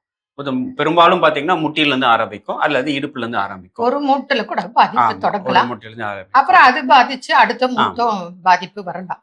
அது இந்த போன் டீஜெனரேஷன், எலும்பு தேய்மானத்தோட ஒரு விளைவாக ஏற்படக்கூடிய வலி நாள் ஆக. அதாவது நம்ம இப்படி புரிஞ்சுக்கலாம், பெரிய மூட்டுகள்ல பாதிப்பு தொடங்கி சின்ன மூட்டுகள் வரைக்கும் பாதிப்பு தொடரும். ஆமா. அதுதான் தேய்வுனால அது ஏற்படக்கூடியது. தேய்மானம். அதுதான் ஆஸ்டியோ ஆர்த்ரைட்டிஸ் அப்படின்னு சொல்றோம். இதுலயே ஓவரா தேஞ்சு போச்சு, அது ஆஸ்டியோபோரோசிஸ். இப்ப யூரிக் ஆசிட் அதிகமானதுனால வரக்கூடியது கவுட் ஆர்த்ரைட்டிஸ். அதோட பாதிப்புகள் எப்படி இருக்கும்? இது வந்து பாத்தீங்கன்னா நம்ம ரத்தத்துல யூரிக் ஆசிட் அது வந்து ஒரு வகையான உப்புன்னு நம்ம சொல்லலாம். அதோட அளவு அதிகமா இருக்கும்போது என்ன ஆகும்னு பாத்தீங்கன்னா, நம்ம உடம்புக்கு தள்ளி இருக்கக்கூடிய மூட்டுகள் பெரும்பாலும் பாத்தீங்கன்னா கால் பெருவிரல் அங்க போய் அந்த உப்பு வந்து முதல்ல போய் படிய ஆரம்பிக்கும். இப்போ படியப்படி என்ன ஆகும், திடீர்னு அவங்களுக்கு அந்த இடத்துல வந்து சருக்கு குத்துற மாதிரி வலி ஏற்படலாம். இல்லை ரொம்ப ரெட்டா செவந்து போய் வீக்கமா வந்துடும், தொடக்கூட முடியாது அந்த இடத்த. அது மாதிரி அப்போ அடிக்கடி வந்துட்டு போகும். ஸோ அது வந்து அந்த யூரிக் ஆசிட் அதிகமாக இருக்கும்போது வரக்கூடிய ஒரு மூட்டு வலி பிரச்சனை. இந்த முதல்ல பார்த்தது அந்த ருமட்டாய்டு ஆர்த்ரைட்டிஸ் அப்படின்றது வந்து ஒரு நோய் எதிர்ப்பு சக்தி குறைபாடுனால ஏற்படக்கூடிய இன்ஃப்ளமேஷன், ஒரு வீக்கம். அது வந்து இந்த சின்ன சின்ன மூட்டுகளில் வரக்கூடியது. அது நம்ம ருமட்டாய்டு ஆர்த்ரைட்டிஸ்ன்னு சொல்கிறோம். யூரிக் ஆசிட்ன்றது கால் பெருவிரல் பெரும்பாலும் வரும், அல்லது கை விரல கூட வரலாம். பட் பெரும்பாலும் கால் பெருவிரல்ல ஏற்படும். அதுக்கு உண்டான பிளட் டெஸ்ட், எக்ஸ்ரே எடுத்து பார்த்தோம்னா நமக்கு எந்த வகையான பிரச்சனை அப்படின்றது நம்ம ஈஸியா கண்டுபிடிச்சிடலாம். அப்புறம் அதுக்கேற்ற மாதிரி ட்ரீட்மெண்ட் செய்யறதுக்கு நமக்கு சிறப்பாக இருக்கும். இந்த யூரிக் ஆசிட்னால வரக்கூடியது சிறுநீரகத்தையும் பாதிக்கும். அதாவது நம்ம கவனிக்காம விடும்போது ப்ராப்பர் ட்ரீட்மெண்ட், ப்ராப்பர் டயட் இல்ல அப்படின்னு சொன்னா கிட்னியும் பாதிப்பு ஏற்படுது. இதே சோரியாட்டிக் ஆர்த்ரைட்டிஸ் அது எப்படி இருக்கும்? அது வந்து பாத்தீங்கன்னா முதல்ல வந்து அவங்களுக்கு தோல் சம்பந்தப்பட்ட பிரச்சனைகள் இருக்கும். சோரியாசிஸ் அப்படின்னு சொல்லக்கூடிய ஒரு வகையான ஸ்கின் அலர்ஜி மாதிரி இருக்கும். அப்புறம் அதுவே வந்து நாளாக ஆக அந்த தோல்ல இருந்து எலும்பு பகுதிகளுக்கு அது வந்து அந்த நோய் பரவி வரும்போது மூட்டுகள்லையுமே அந்த வலி, வீக்கம் எல்லாம் ஏற்படும். இதுவும் வந்து நோய் எதிர்ப்பு சக்தி குறைபாடு சம்பந்தப்பட்ட பிரச்சனை. இன்னும் நாள் ஆக ஆக ஆக இந்த மாதிரி பிரச்சனைகளும் வரலாம். அப்போ என்ன, அவங்க பேஷண்ட்டுக்கு ஒரு பக்கம் ஸ்கின் ப்ராப்ளம் அதோட ஒரு அவஸ்தை, இன்னொரு பக்கம் மூட்டு வலி அதோட ஒரு அவஸ்தை, ரெண்டுமே சேர்ந்து இருக்கும்போது அந்த நோயோட தீவிரமும் ரொம்ப அதிகமா இருக்கும் இந்த சோரியாட்டிக் ஆர்த்ரைட்டிஸ் அப்படின்னு சொல்லும்போது. இதுக்கெல்லாம் ட்ரீட்மெண்ட் இருக்கா அப்படின்னு நீங்க யோசிக்கலாம். ருமட்டாய்டு ஆர்த்ரைட்டிஸ் பாசிட்டிவை நீங்கள் கடைபிடித்தால் நெகட்டிவ் ஆக்க முடியும். அதற்கு உண்டான மருந்துகள், மாத்திரைகள், ஆயில்கள், உணவு கட்டுப்பாடு இதெல்லாம் இருக்கு. தொடர்ந்து அதை கடைபிடிக்கும் போது உங்களுக்கு முழுமையாக குணம் பெற வாய்ப்புகள் நிறைந்து காணப்படுகிறது. அது பேஷண்ட் ஃபாலோ பண்ணா அவங்களுக்கு ரிசல்ட், ஃபாலோ பண்ணல அப்படின்னா அவங்களுக்கு விளைவுகள், பாதிப்புகள் அதிகமாக இருக்கும். அதுக்குதான் பேரு இந்த ருமட்டாய்டு ஆர்த்ரைட்டிஸ்க்கு முடக்கு வாதம், சரவாங்கின்னு பேர். ஆளையே முடக்கி விட பெண்ட் ஆயிடுச்சுன்னு வச்சுக்கோங்க, அதை நிமிர்த்த முடியாது, சரி பண்ண முடியாது. இதுல பேஷண்ட் முக்கியமா புரிஞ்சுக்க வேண்டியது என்ன அப்படின்னா, எல்லாருமே என்ன சொல்லுவாங்கன்னா, சரி எனக்கு எந்த பிரச்சனையும் எப்படி இருந்தாலும் பரவாயில்ல சார், வலி மட்டும் இல்லாம இருந்தா போதும் அப்படின்றதான் நிறைய பேஷண்டோட ஒரு கோரிக்கையா இருக்கு.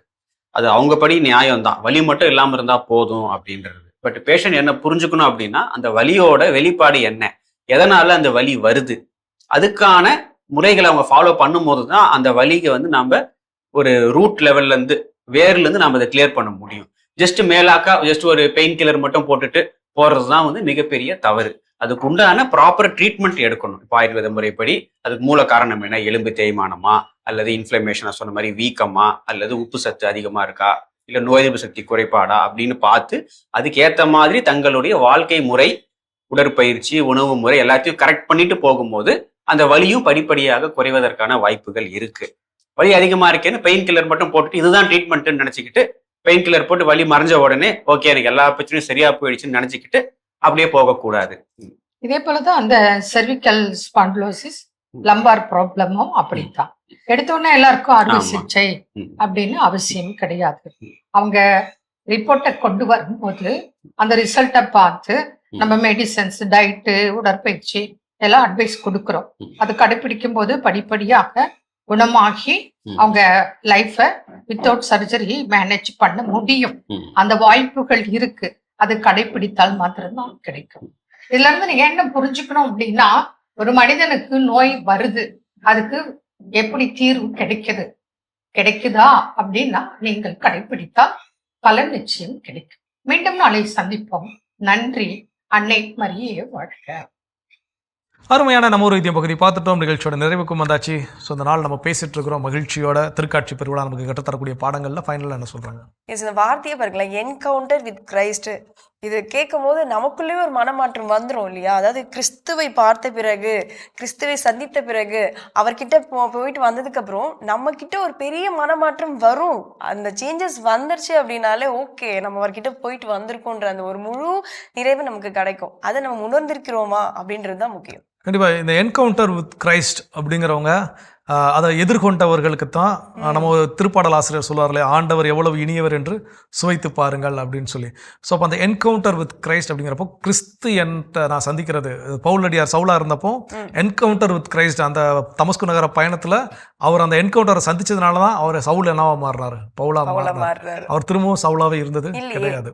புனித அகுஸ்தினாரோடைய வாழ்க்கை வரலாறு எடுத்து பார்த்தீங்க அப்படின்னா அவரோட என்கவுண்டர் வித் கிரைஸ்ட் என்ன அப்படின்னா அவருடைய ஆயருடைய மறையுரையை கேட்டு அந்த மறையுரையில தான் அவர் என்ன பண்ணார், ஜீசஸ் கிறிஸ்டை என்கவுண்டர் பண்ணார். ஸோ நேருக்கு நேர் சந்திக்கக்கூடிய ஒரு சில விஷயம். ஸோ அப்போ எல்லாரையும் நம்ம என்ன பண்ணலாம் சொல்லிட்டு போகலாம். ஸோ அன்னை தெரசாவுடைய வாழ்க்கை நம்ம எடுத்துக்கிட்டா அந்த ஒரு ரயில் பயணத்தில் she encountered with Christ. So அப்போ அந்த நேரத்தில் இது எனக்கான பணி, ஒரு 4 சுவத்துக்குள்ளே அடைப்பட்டு ஒரு பள்ளியில் டீச் பண்ணுறது எனக்கான பணி, எனக்கான அழைப்பு கிடையாது. ஸோ இல்லாதவங்களுக்கு, ஏழை எளியவங்களுக்கு நான் பணி செய்கிறது தான் எனக்கான அழைப்பு அப்படிங்கிற உணர்ந்த அந்த தருணம். அப்போ யாரெல்லாம் கிறிஸ்துவ சந்திக்கிறாங்களோ அவங்க வாழ்க்கை பழைய மாதிரி இருந்தது கிடையாது. அப்போ அந்த வாழ்க்கை மாற்றம் காணும்.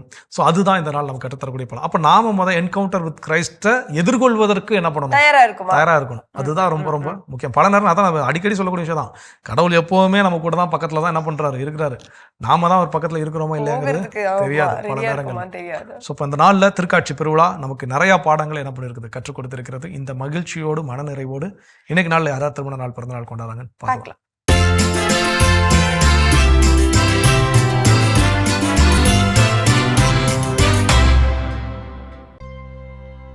அம்புரோஸ் ஜோஸ்பின் இன்று தங்களது 5ஆம் ஆண்டு திருமண நாளினை கொண்டாடுகிறார்கள். இவர்களை வாழ்த்துபவர்கள் அம்மா, அப்பா, மாமனார், மாமியார், குடும்பத்தினர், உறவினர்கள் மற்றும் நண்பர்கள். வேலூர் வந்தவாசியை சேர்ந்த ஃபவுஸ்டினா இன்று தனது பிறந்த நாளினை கொண்டாடுகிறார். இவரை வாழ்த்துபவர்கள் அப்பா ராஜசேகரன், அம்மா தீபா, அக்கா மிஸ்டிகா, தாத்தாக்கள், பாட்டிகள், சகோதரர்கள், சகோதரிகள், குடும்பத்தினர், உறவினர்கள் மற்றும் நண்பர்கள். ஷான் மெர்வின் இன்று தனது பிறந்த நாளினை கொண்டாடுகிறார். இவரை வாழ்த்துபவர்கள் அம்மா, அப்பா, சகோதரி ஜோலின், ரேச்சல், சகோதரர்கள் நிக்கில், மைக்கேல், ரஃபேல், தாத்தாக்கள், பாட்டிகள், அத்தைகள், மாமாக்கள், குடும்பத்தினர், உறவினர்கள் மற்றும் நண்பர்கள். மெலினா இன்று தனது பிறந்த நாளினை கொண்டாடுகிறார். இவரை வாழ்த்துபவர்கள் அப்பா ஜினோ, அம்மா வின்சி, பாட்டி ரமணி, குடும்பத்தினர், உறவினர்கள் மற்றும் நண்பர்கள். இந்த நாளில் விழா கொண்டாடின எல்லோருக்குமே நம்முடைய வாழ்த்துக்களை தெரிவிச்சுக்கலாம் ஜோ. அது மட்டும் இல்லாம அவங்களுக்கான சிறப்பான இறை ஆசீர் காத்துட்டு இருக்கு, பார்க்கலாம்.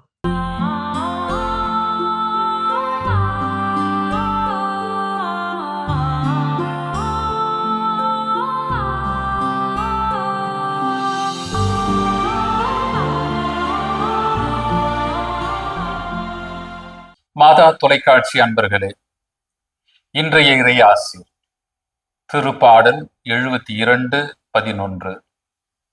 ஆண்டவரே, எல்லா இனத்தாரும் உமக்கு ஊழியம் புரிவார்களாக. அன்புடையவர்களே, இன்றைய திருக்காட்சி பெருவிழாவில் ஆண்டவரே எல்லா இனத்தாரும் உமக்கு ஊழியம் புரிவார்களாக என்று நாம் ஜெபிக்கின்றோம். இன்றைய விழாவுக்கு எவ்வளவு பொருத்தமானதாக இது இருக்கின்றது. திருக்காட்சி பிற இனத்தாருக்கான வெளிப்பாடு. இன்று நாம் குழந்தை இயேசுவை தேடி வந்த கீழ்த்திசை ஞானிகள் வணக்கத்தை கொண்டாடுகின்றோம். அவர்களால் மெசியா பிற இனத்தாருக்கும் தம்மை வெளிப்படுத்தினார் என்ற மறைநூல் வாக்கு நிறைவேறியது. திருப்பாடல் 72 என்பது ஒரு அரச திருப்பாடல்.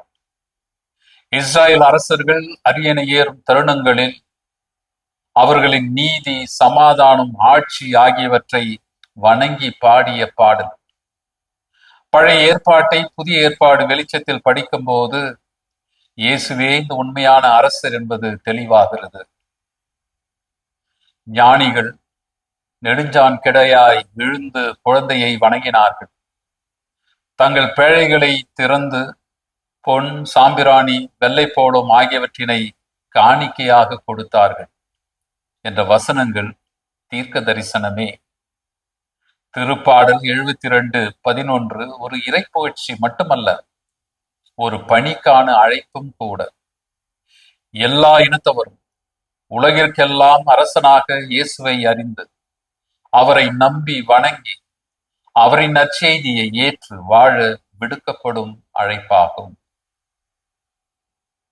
எல்லாம் வல்ல இறைவன் தந்தை, மகன், தூய ஆவியார் இன்றைய திருக்காட்சி பெருவிழாவில் எல்லா மக்கள், எல்லா இனத்தார், எல்லா மொழியினர் இயேசுவை உண்மையான அரசராக ஏற்று வாழ நற்செய்தியை அறிவிக்கும் கருவிகளாக நம்மை மாற்றுவாராக. ஆமென். மிகச்சிறப்பு. நம்ம அன்பு ஆயரோட இறையாசிரியர் நம்ம அனைவருக்கும் நிறைவாக கிடைச்சிருக்குது. இந்த மகிழ்ச்சியோடு இன்றைய நாளில் நாம் கற்றுக்கொண்ட சிறப்பான ஒரு பாடம் திருக்காட்சி பெருவிழா நமக்கு பல பாடங்களை கற்றுக் கொடுத்திருக்கிறது. உண்மையை தேடுதல், அந்த விசுவாசத்தை நாம் கொண்டிருக்கக்கூடிய நம்பிக்கையை செயல் வடிவத்தில் காட்டுதல், அப்படின்னு ஏகப்பட்ட விஷயங்களை நாம் கற்று உணர்ந்திருக்கிறோம். இந்த கற்று உணர்ந்ததை வாழ்வாக்குவோம். அதற்கு தேவையான ஆற்றல் இறைவனிடம் கேட்டு இன்னைக்கு நம்ம நிகழ்ச்சி நிறைவு செய்ததால் இனிதே தொடங்கலாம். அன்பானவர்களே, ஒவ்வொரு நாளும் கற்றுக்கொள்வோம், செயல்படுத்துவோம், மகிழ்ந்திருப்போம் என்ற இந்த சிந்தனையோடு இன்றைய கடல் வணக்கம் நிகழ்ச்சியை நாங்கள் நிறைவு செய்கிறோம். இந்த நாள் இனிய நாளாக அமைய மாதா தொலைக்காட்சியின் வாழ்த்துக்களும் ஜெபங்களும். மீண்டும் உங்களை கடவுள் வணக்கம் நிகழ்ச்சியில் சந்திக்கும் வரை உங்களிடமிருந்து விடைபெறுகின்றோம். இயேசுவுக்கே புகழ். மரியே வாழ்க. நீ ஆர்ட்ஸ் தானடா படிச்ச, எப்படி ஐடில வேலை பார்க்குற? எந்த டிகிரினாலும் பரவாயில்லண்ணா. சென்னையில் இருக்க எஸ்எல்ஏ ஐடி ட்ரைனிங் இன்ஸ்டியூட் தான் நான் ட்ரைனிங் எடுத்தேன். மாதம் 30,000 சம்பாதிக்கிறேன். சூப்பர்டா. For IT training and placement, contact 8870767784.